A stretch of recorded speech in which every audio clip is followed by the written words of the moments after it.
नमस्कार दोस्तों, आप सभी का एक बार फिर स्वागत है एक और नए वीडियो में। तो टाइमएक्स का रिजल्ट आया है, उसको लेके ये वीडियो है, उस पे डिस्कशन होगा। तो टाइमएक्स का बिज़नेस हम काफ़ी समय से फॉलो कर रहे हैं, आपने कई वीडियोज़ देखे होंगे चैनल पे। बिज़नेस वाइज़ टाइमएक्स ने काफ़ी अच्छा किया अभी तक। स्टॉक प्राइस ऑब्वियस सी बात है, जहाँ जिधर बिज़नेस जाएगा उधर स्टॉक प्राइस जाएगा, तो स्टॉक प्राइस ने भी अच्छा खासा रिटर्न बना के दे रहा है। तो अभी इनका Q2 का नंबर आया है, 40% से अराउंड इनका सेल्स में ग्रोथ आई है और इनका जो पैट है अराउंड 66% के आसपास इसमें ग्रोथ आई है। तो नंबर्स काफ़ी अच्छे हैं। हालाँकि पर्सनली मुझे ज़्यादा थोड़ी-सी उम्मीद थी कि जो इनका Q2 का नंबर होगा तो ज़्यादा अच्छा आएगा। रीज़न क्या है कि नवरात्रि और दशहरा वाला पीरियड जो है वो Q2 के आसपास शिफ्ट हो गया था। तो जिस वजह से दूसरे जो रिटेल सेक्टर में जो भी बिज़नेसेस हैं वो काफ़ी अच्छा उनका नंबर आ रहा था। जैसे हमने वी2 का देखा था, बाज़ार स्टाइल का देखा था, उससे मेरा गेस हो रहा था कि इनका भी नंबर थोड़ा काफ़ी और अच्छा आएगा। बट ये नंबर खराब नहीं है, अच्छा ही नंबर है, बट जितना अच्छा थी मुझे उम्मीद थी उतना अच्छा तो नहीं है। कीवर्ड का रिज़ल्ट जो था उसमें आप देखेंगे तो 55% से सेल्स में ग्रोथ आई थी। मार्जिन्स में काफ़ी ज़बरदस्त इम्प्रूवमेंट था क्योंकि Q1 जो लास्ट ईयर का था उसमें मार्जिन में काफ़ी कंप्रेशन था। इस वजह से उसका काफ़ी बेनिफिट मिला इनको और इस बार मार्जिन्स जो है Q1 के काफ़ी बेटर थे, जिस वजह से उनका पैट में काफ़ी ज़बरदस्त ग्रोथ आई थी। वो ग्रोथ इस बार Q2 में नहीं आई क्योंकि लास्ट ईयर का जो Q2 था उसमें मार्जिन्स ठीक-ठाक थे।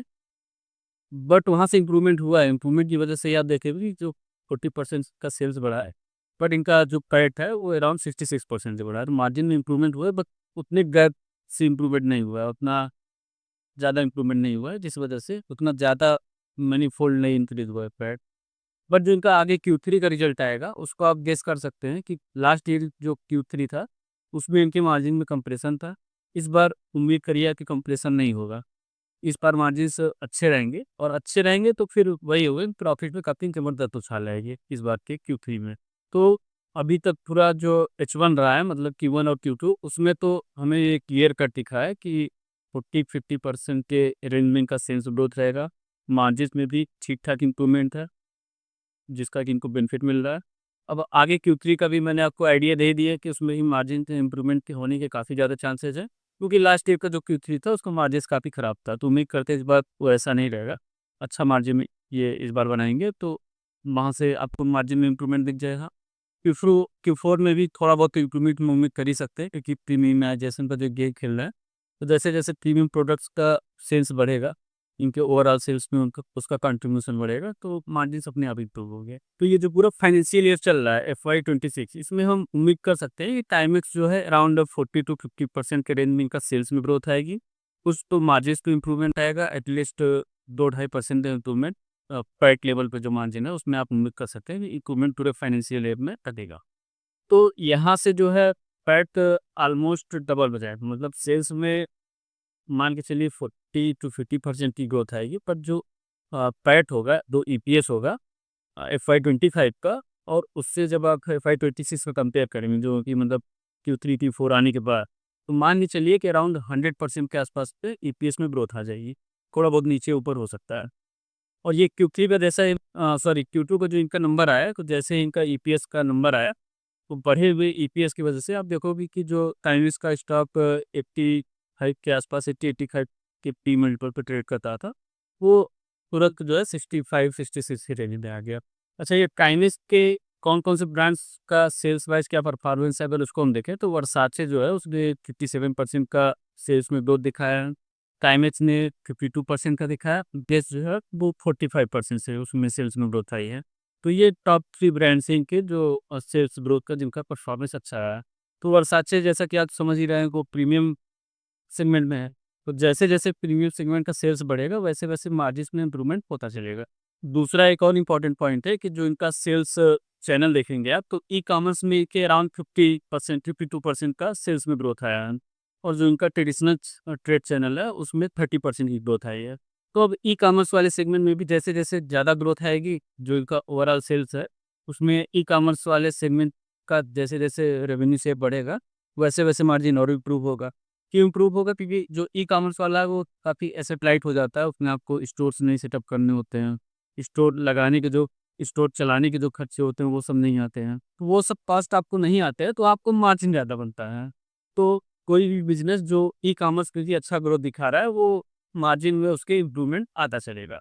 तो देखिए आने वाला जो 5 से 10 साल का पीरियड है, उसमें आप देखोगे हमारी जो कंट्री है इंडिया, इसमें रिटेल में तो पूरा चेंज आने वाला है। मतलब जो ऑर्गेनाइज़्ड रिटेलर्स है, वही आपको दिखेंगे।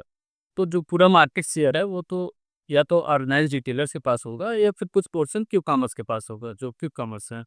तो रिटेलिंग वाले सेगमेंट में वही अच्छा कर पाएगा जो कि ऑर्गेनाइज़्ड रिटेल में भी काम करता है, साथ के साथ वो क्विक कॉमर्स और ई-कॉमर्स पे भी जिसकी प्रेज़ेंस है, वो इस पूरे सेक्टर में अच्छा करेगा।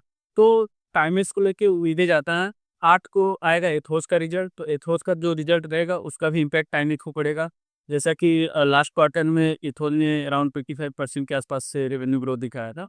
तो अगर वही उनका वही मोमेंटम रहता है 25% का या मान लो 30% भी वो अपना रेवेन्यू ग्रोथ दिखाते हैं, तो भी देखोगे कि टाइम इसमें डिमांड ज़्यादा आएगी टाइम इसके स्टॉक में। क्यों? क्योंकि सेम सेगमेंट में दोनों प्लेयर काम कर रहे हैं, बट जहाँ ग्रोथ ज़्यादा आएगी, तो इन्वेस्टर वहाँ पे ज़्यादा जाएगा। हाँ, पर्सनली आप मुझसे पूछोगे तो मुझे टाइमिंग से उम्मीदें ज़्यादा हैं। क्यों उम्मीदें ज़्यादा हैं? क्योंकि एथोस क्या है कि वो एक वेल सेटअप बिज़नेस है।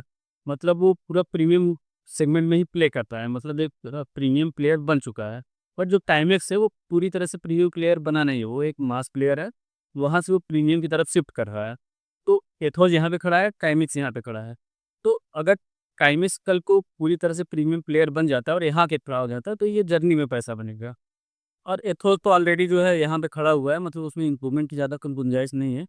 वो जो स्टोर्स भी लगा रहे हैं, उनके स्टोर्स भी इतने महँगे हैं, इतने कैपिटल एक्सटेंसिव है कि उसमें आप बहुत फ़ास्ट ग्रोथ भी नहीं ले आ पा रहे हैं।